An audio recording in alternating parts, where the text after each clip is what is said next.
The first Nelson Agricultural and Pastoral Show was held at Richmond Park on the 29th of November 1893.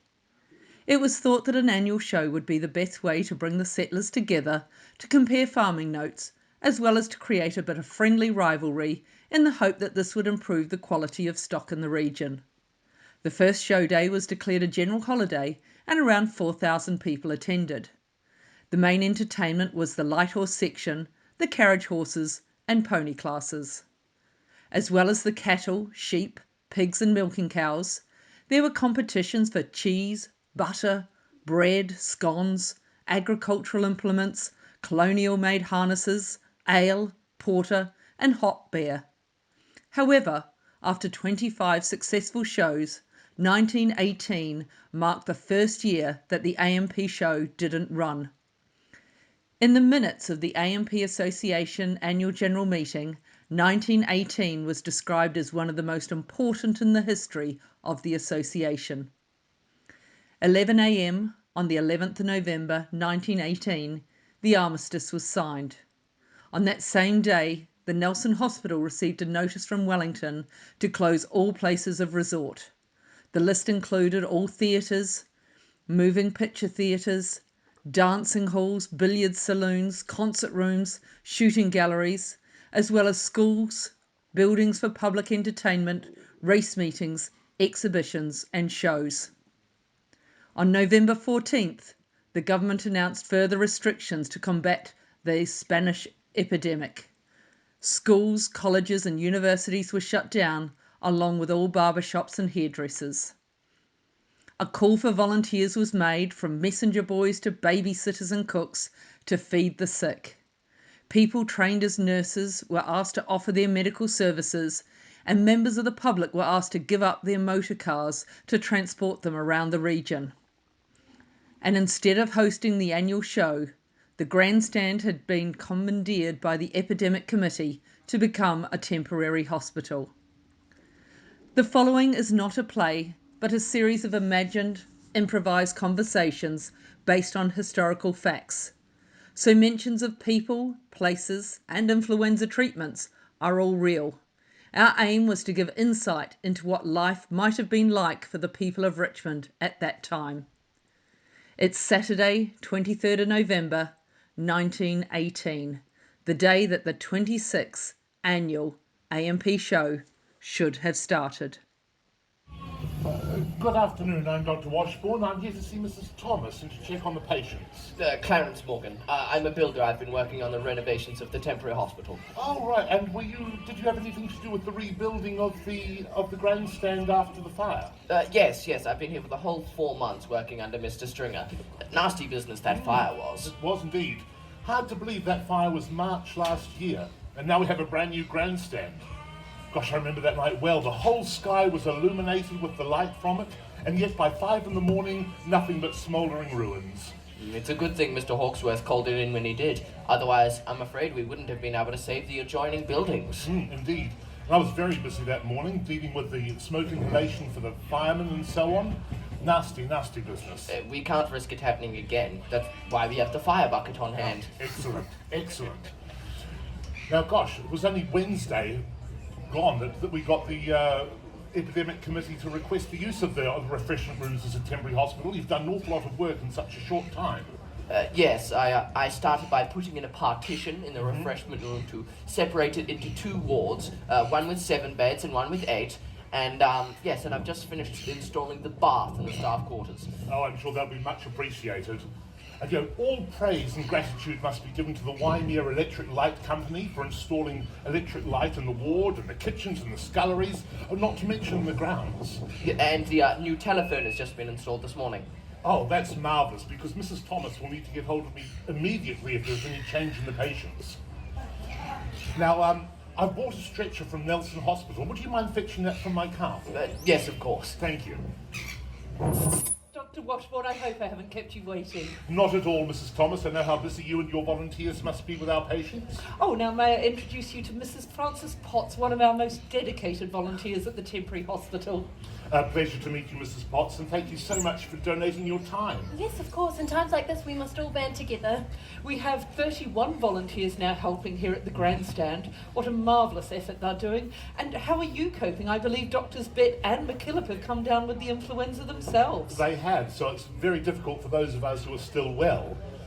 But we have learnt an awful lot of lessons from the North Island, where of course it hit first. It was only last month that the first 2 ships of returned servicemen arrived with 80 cases of severe influenza among the returned servicemen. Since then, we've learnt a lot from them, and not the least being the idea of converting the refreshment rooms and grandstands into temporary hospitals. They've done so in Hastings, and I believe also Gore and Reefton are doing the same. And how are things up at the hospital? I believe the hospital and the tent that you've managed to borrow are full there. Oh, they are indeed. We have 51 patients in Nelson at the moment, of which 6 are dangerously ill, 7 severely ill, and the other 38 are starting to convalesce. But we are full there, and so we certainly need temporary hospitals like the one here to deal with those in the country. Yes, now, Dr. Washburn, what symptoms should we be looking out for in patients to tell if they are convalescing or perhaps their case is getting more severe? Well, it's interesting you should bring that up. Now, have you seen this morning's newspaper? I'm afraid I have not. No. Well, now the Department of Public Health have posted a public notice that outlines all the symptoms from mild cases right through to severe, and also treatment for them. But the big thing that I'd like you to look out for is high fever and dehydration. So please make sure the patients are kept hydrated and also bathed regularly. Of course. You mentioned treatments. Would that be Salix and Lancer? Did you see them in the newspaper? They said that they were meant to cure the influenza. Oh, yes, indeed. They looked wonderful. Oh, No, not at all. Those elixirs are just a few charlatans trying to make a few pounds out of the misfortunes of others. Lancer and Salix do absolutely nothing to help. oh, but we still give the patients alcohol, though, don't we? Oh, of course, alcohol is very important. Now, for those who are severe, either brandy or whiskey to keep the heart warm and pumping, and if those who are convalescing, we suggest either beer or stout. But with all the bars and breweries being closed, I fear that we won't have enough supplies here. Well, no, but alcohol is now only available on prescription, and it can be collected from the depot next to the Waimea County Council offices. So if you're getting low on anything at all, you must let me know and I shall write a prescription for it. Indeed, I'll give you a call. That's wonderful. It could be a practice for the prohibition if the petition goes through that we did just earlier this year. Oh, yes, 3,000 people signed the prohibition petition. It would be wonderful if the Parliament put that through next year.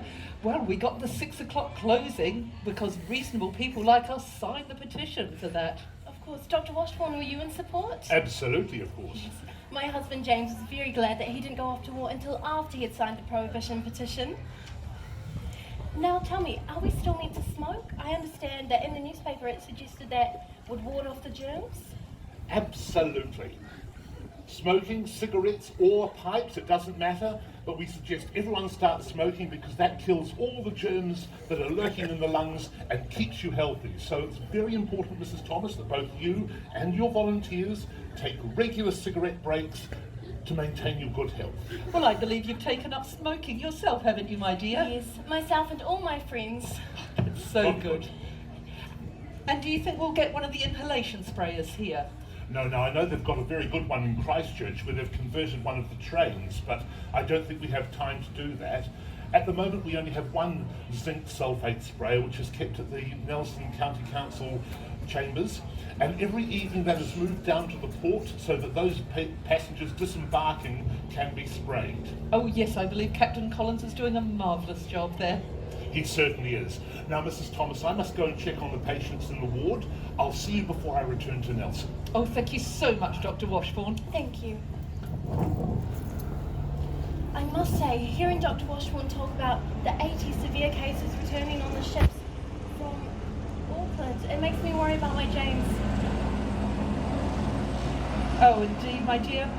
But as you're aware, I'm secretary of the Red Cross Women's Guild, and when we do care parcels for our men overseas, we always make sure that they have a balaclava hat and flannel pyjama suit, writing block and envelopes for letters home, and of course we always make sure that there's a packet of cigarettes. Your James is a smoker, isn't he, my dear? Of course course he is. Well, if he keeps up smoking, then I'm sure that you have nothing to fear. Thank you, Mrs. Thomas. You've been so charitable with all your leading of the Holy Women's Guild. Yes, we meet once a week just to see what the needs of our servicemen are. Oh, we had an afternoon tea fundraiser recently and raised £6. £6. Oh, that is wonderful. I've been taking part in Miss Molesworth's knitting group. It's been going since 1915, but I joined when I married James last year, and it's wonderful to work towards and nowhere helping the men over at sea. Yes, I knitted 7 pairs of socks myself for the recent packs. That is wonderful. Now, we've got some wonderful donations already here, lemons and eggs. We've been calling out for so many different things. Yes. Oh, well, after providing so much for the Armistice Parade from the Ladies Committee, when they donated all the wonderful foods and refreshments. Yes. Wasn't that a celebration just last week? Oh, that was. Well, it was right here just a week ago. It was such a spectacular day. After the moving church services, all the churches came together, and then the parade down Queen Street behind the band, and then the returned servicemen, allies in costume, and all the children on conveyances, and then down to the showgrounds for festivities. But yes, the ladies' committee put on a wonderful afternoon tea for them. It was just fortuitous that we had eggs and flour and everything needed, because of course we were, well, getting ready for baking for the AMP show. But it was so good to be able to put on shortbread and sponge sandwich, and Mrs. Wadsworth brought some of her, well, award-winning fruit cake as well. Of course, though nothing compares to the celebrations we had earlier in April when all the conscripted married men went off to war. Yes, I read that we had one of the largest parades in the country farewelling our brave married men. Oh, it goes to show how much we care for our brothers, our fathers and husbands. Oh, it does indeed, my dear. Though I understand now we're needing donations closer to home, just here at the grandstand.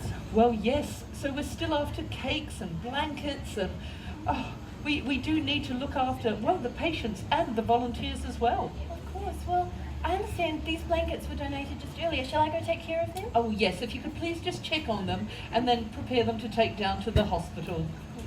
Thank you, Mrs. Thomas.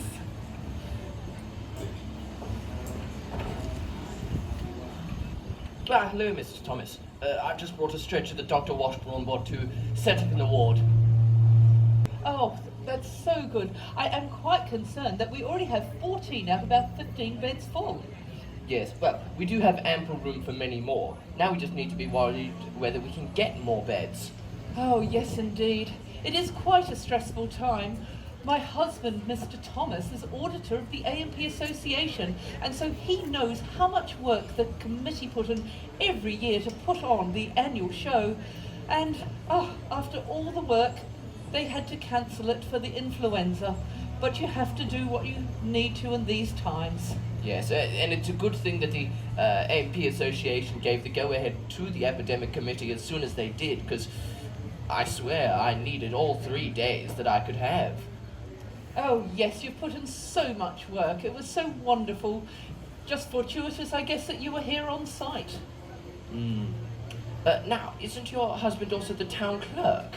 Oh, yes, he is.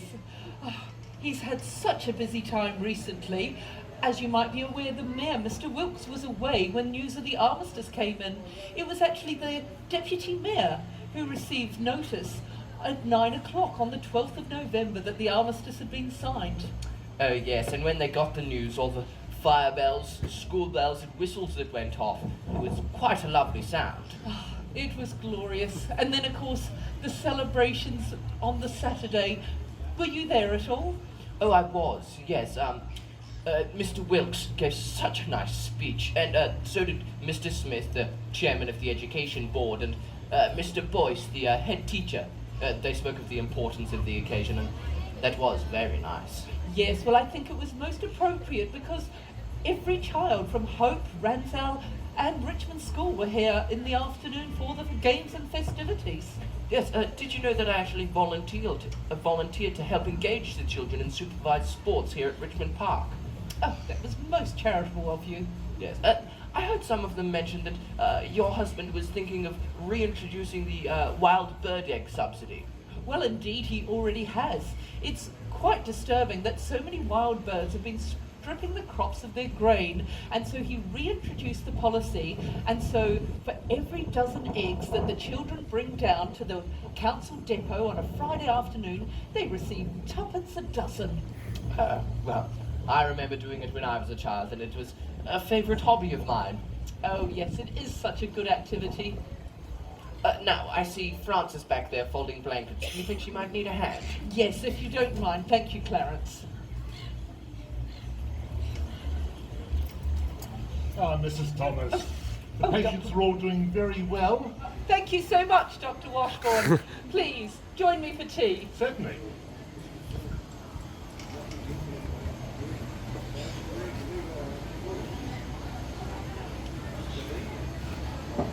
Now tell me, Mrs. Thomas, how are you getting on with with disinfecting the ward?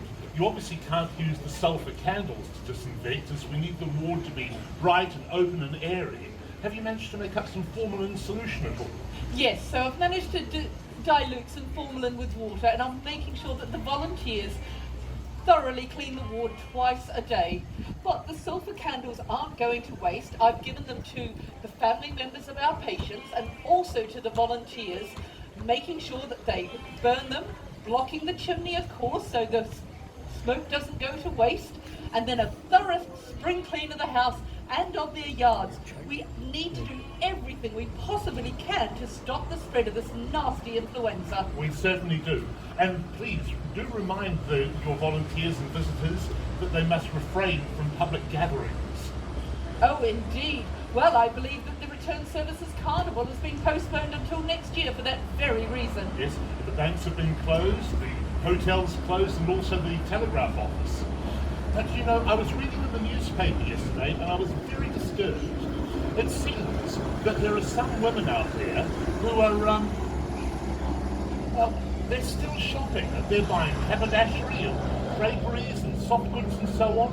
And as the journalist so rightly said, surely no reasonable woman would do such a thing in these times. Well, indeed, Dr. Washburn, a reasonable woman would know to stay home and be looking after her family and cleaning. She certainly would. Now, the other thing that's very worrying at the moment is citrus fruit obviously being very important for patients and maintaining our health. There are a number of greengrocers out there who are charging an arm and a leg for an orange. Oh, well, rest assured, Dr. Washburn, my husband, Mr. Thomas, has issued an order through council to prohibit the sale of oranges or lemons for more than threepence apiece. And a warrant has been issued with the police, so if anyone is caught selling them for more than that, they will be arrested. That's how seriously the council is taking this matter. Well, that's wonderful to hear, and I shall keep that in mind this evening when I go home and pick up some oranges for Constance. Oh, she must be due any day now. How is she getting along? Well, she is enjoying her confinement, of course, and we're very excited because this is our first child. But it is very worrying to have an infant born at a time of an epidemic. Oh, indeed. Mind you, I must admit that I was slightly hoping that perhaps I might win the shortbread competition this year. Constance and I do have a bit of a friendly rivalry going, I must admit. Well, it looks as though the A&P show will be postponed until perhaps January or February of next year, so I'm sure she'll be fit as a fiddle by then, and may the rivalry continue. Indeed. But I fear I was looking through last year's programme, and Mrs. Wadsworth is perhaps the one to beat. Well, I, of course, shall be entering my Jersey heifers, as well as 50 pounds of potatoes. Oh, you do very well every year, Dr. Washburn. Thank you. Yes, I too am looking forward to seeing James. He's well, I hope. Yes, well, I'm afraid I haven't been able to talk to him since the telegram services went down, but I'm sure he'll be on a boat soon, and you know him, always putting on a brave face. Yes, and you can look forward to perhaps getting a new plot of land. Wouldn't that be awfully exciting? I understand many return servicemen are getting one. Yes, I believe they're for orchards. The new Cawthron Institute. Have you heard of it? I'm afraid I haven't, but Mr. Cawthron was always such a generous man, what with his donating the granite steps at the cathedral and his finishing of the chains around the waterfront after that terrible tragedy, his donations to the nurses' home. Oh, and the new organ. Have you heard it? Oh, at the School of Music? I have. It's wonderful, isn't it? Yes. Now, the Cawthorne Institute is in Mr. Cawthorne's honour, and yes, they are looking into soil quality research, and that's why they're giving away plots of land. Oh, well, that would be wonderful for our area, wouldn't it? Oh, and wonderful to have a horse on. Yes, I yes, must the new say. plot of land would be a good place to raise horses. Yes, I'm terribly disappointed that I can't go ahead with my competition in the horse riding at the AMP show, but I suppose there's always next year, isn't there? I heard they were postponing this show till sometime in January. Yes, well, I understood that Mr. Harkness decided that we should have none at all in a meeting of the Agricultural and Pastoral Association. But that would be a terrible shame, wouldn't it? He also said that doing one in autumn was preposterous. Well, after 25 glorious shows, I'm sure we can look forward to the 26th.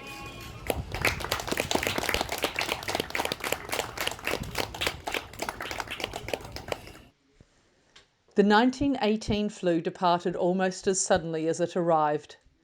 Once the toll of daily deaths had reached a peak, mortality declined rapidly. By the time it eased in December 1918, about 9,000 New Zealanders had died. Shops reopened and factories were able to resume production as workers returned to their jobs. Nelson AMP Association held their 26th show February 25th and 26th, 1919. In fact, they held 2 shows that year, with the second one being on the traditional date in November. In 1924, Dr. Hubert Washburn bought the property we now know as Washburn Gardens, where he also bred Jersey cattle. He became the president of the local Breeders' Association before going on to become president of the Nelson AMP Association in 1927.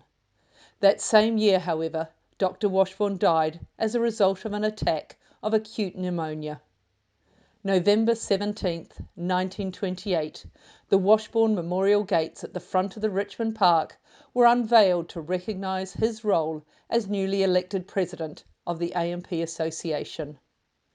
The AMP show has continued to grow and change over the years, but remains a much loved and popular event on the region's farming and social calendars, and celebrated their 125th show in 2019.